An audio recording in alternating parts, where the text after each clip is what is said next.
Cause for concern increases over a rising number of coronavirus cases. Here in southern Colorado, public health officials working to track the virus. But as Patrick Nelson shows us, people are ignoring contact tracing calls because they're concerned about scams.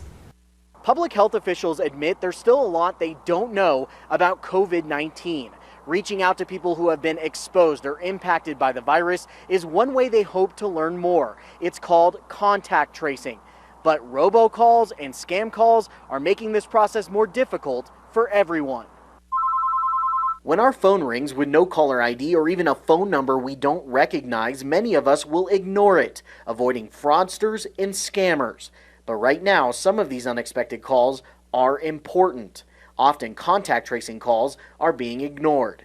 These calls are designed to provide public health officials like epidemiologist Haley Zachary with important information to track the impact and spread of COVID-19. There is a timeliness component to what we do.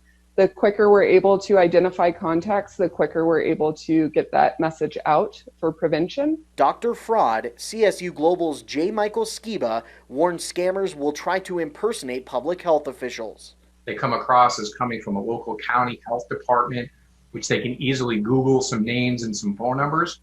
So to the average person, it looks like a legitimate call coming in. The person actually sounds legitimate. That's why it's important to understand what a legitimate contact tracing call will sound like. We'll often ask for the course of your illness, medical history, and then also kind of locations and people you've been around for 2 weeks prior to about 10 days after your illness. Here's your rebound rundown. Expect a contact tracing call if you've tested positive or possibly been exposed to COVID-19.